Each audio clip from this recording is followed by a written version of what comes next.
Of course, the other thing you can do is you can trade something of value, your goods or just your services. How many of you have ever bartered for something?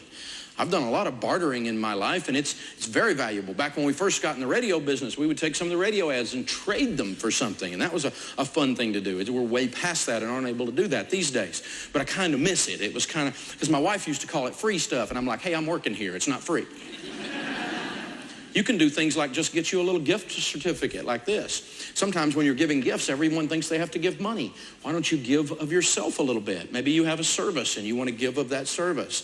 My daughters have given babysitting to their youth pastor. What a wonderful gift at Christmas. They would rather have that than some little trinket. Okay, I'm going to give him two of these and redeem it. You know, as long as we can work it in our schedule, we'll be there and redeem this. And they get to go do babysitting for the youth pastor. What a great idea. Some of you dads, here's an awesome idea. You got teenage daughters? Give them one of these and put date night on there. They would love to have their dad take them out on a date. Very, very valuable.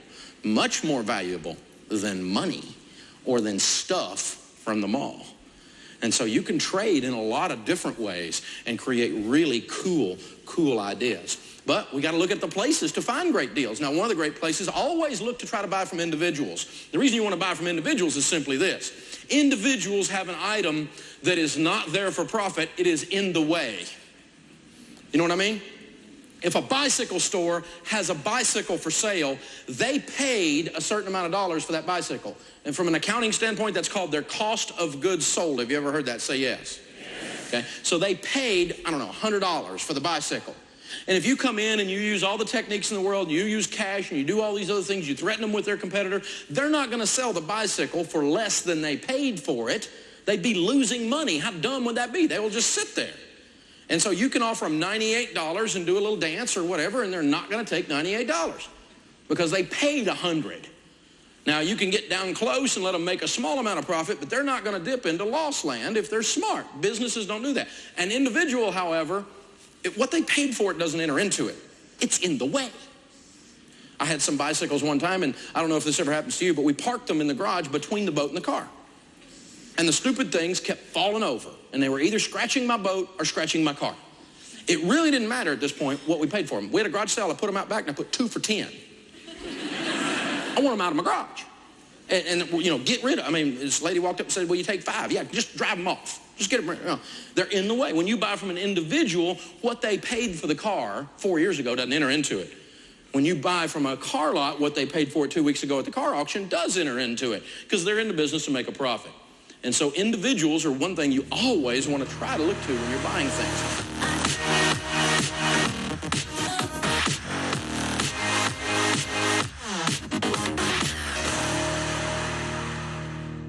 Always look at estate sales. Estate sales are fun.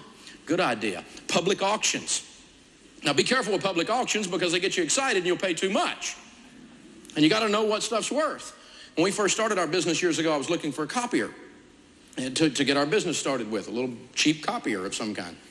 So I went down to the office supply store and I went to the copier company and I looked at all the different copiers and I knew what copiers were costing. Different brands, I had it down because I had been shopping, you know what I'm saying? Then I went to a big auction, big office supply place went broke, bankruptcy auction, and they were auctioning them off. And there's a whole lot of copiers down through there. And the auctioneer's going down through there and he's got a power cord and he's plugging them in. They'd come to life and people would bid. And they were bidding. Some of them were going higher than you could buy them retail for. People were just excited. And they're going down through there, and they're going down through there, and they're going down through there. And he comes to the one I really kind of wanted because it had the feeder thing on top. It would, you know, expand, contract, bigger, shrink, and do all this stuff, and all the little bells and whistles, you know. And I guess the plug didn't go in good because it didn't come on. And auctioneers, sometimes they're all in the excitement too. And before he realized it, he said something stupid. He goes, oh, well, here's one. This will make a good boat anchor. And these copiers have been going for $3,000, $4,000, $5,000 down through here.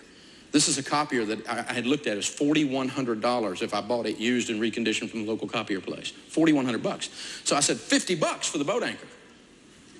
And you know, you're kind of standing around like this is the copier. There's a group of people standing around right here like this. And this guy across from me starts bidding, and we're bidding back and forth, back and forth, back and forth, back and forth. Finally, he bids $200.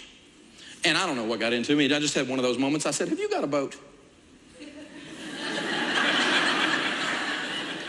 Fool, quit bidding. I bid $225 and bought it, and I plugged it in and it worked perfect. for a $4,000 copier. But you got to know what you're bidding on. And for $225, I took a risk, didn't I? I could have thrown $225 away. By the way, I was telling a gang just a little while ago, we were talking about car stories. I bought a car at an auction one time for $100, and it cost me $75 to have it hauled off. So this doesn't always work out, does it? So but you know, that kind of was offset by the copier deal, so I'm still ahead. So have some fun with this process. Get on the mailing list of some of the auctions. Visit their website, some of the auction houses, and watch what they're doing. Now, don't buy a bunch of junk you don't need. That's not the point. But if you're in the market for a leather couch, become an expert on leather couches and then go bid on one and get you a deal. Couponing.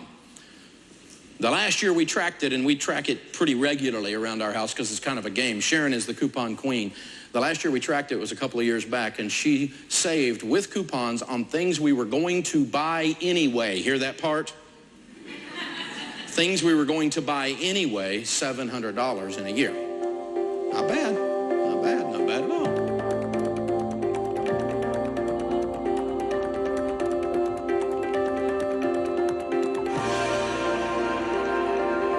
Garage sales, we all know about that one. You can get stuff at garage sales. You can get deals at garage sales. You can buy a car on a repo lot, can't you?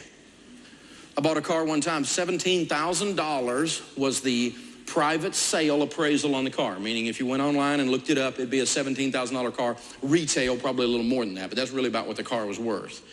And it wouldn't start. Again, same kind of a thing like the copier. So I took a chance. I bid up to $11,000 on that car. I bought it for $11,000, $6,000 under what the car was worth. The only thing wrong with it was that $6,000 battery was bad. Now, I wouldn't have picked a brown car. If you got a brown car, I'm not mad at you, but if I had gone and selected and ordered a car, I might not have ordered a brown car. But for $6,000, I drove that thing a long time. It was a nice car.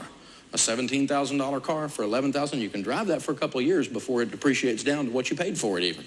That's a good idea. Flea markets. Can you get a good deal at a flea market? Absolutely. You know that, don't you? Refunding. My wife also does that. That kind of goes with the couponing thing. Don't forget to keep those receipts and do the refunding. A lot of those little nickels add up to be dollars if you watch what you're doing. Foreclosures. Be careful with foreclosures. There's all these characters out there selling how to get rich in foreclosure real estate. It's a good way to go broke is what it is. Be very, very careful. And I strongly recommend that you do not buy a foreclosure at the foreclosure sale until you really have been doing many, many deals and know what you're doing. But can you buy a home from a seller who's motivated because they're about to lose it? You bet you can. You can get great deals that way. And it's a way to look. Now, you may not be exactly the house you were thinking about, but if it's $30,000, $40,000, $50,000 difference, then we can probably work through this. Pawn shops. Everything in a pawn shop is stolen. Oh, you watch too much TV. In the real world, they check every item with the police department. Pawn shops are highly regulated, but it's a great place to buy things. I buy a lot of stuff at pawn shops. You people that are gamers and want to do your electronic games and all this kind of stuff, great deals on used games there. No question about that. Online auctions, stuff like eBay. And can you get burned there? Say yes. Yes. You have to be careful. You have to be knowledgeable. You have to be thoughtful. But can you occasionally slip up on and get a great deal? I have.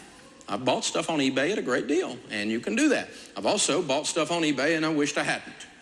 And if you've been on eBay much, you've had that happen to you too, okay? So just be careful, study, think about it, learn a little bit about the process. It's not that bad. Classified ads, that's going to hook you up with the individuals doing things. How about consignment sales? Like, yes, experienced clothing won't kill you. Now, we don't buy consignment sale clothing anymore because we lived like no one else for a while. Now we live like no one else. But I'll tell you what, just the other day, my wife made $378 taking our old clothing down and selling it at the consignment sale. And so, you know, this is real stuff. Conventions, this is one of my favorite that people don't do often enough. If there's a cookware convention in town, a lot of times the guy working at the gal working at the sales thing, they've got all their stuff setting out, and they're not going to pack it up and ship it back across the nation somewhere. The shipping costs more than their cost of goods sold in that item. So as the convention closes down after being there for 3 or 4 days, they will virtually give you their sample stuff that's laying there to get rid of it so they don't have to ship it home. So be hanging around about the last day and go, what you going to do with that? And you'll be amazed what someone will give you or sell to you very, very inexpensively. Now, how many of you have bought something like I'm talking about? You've negotiated for it, or you know where to look for deals, or you've had patience and gotten a good deal at one time or another in your life? Please, everybody raise your hand, because I know surely you have not paid retail for everything your whole life, right? So the point is not that we have never done this. The point is, I want you to do this all the time. People who are wealthy, this is a way of life for them. They live like this all the time.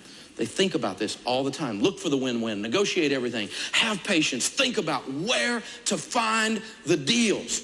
And you'll have more financial peace.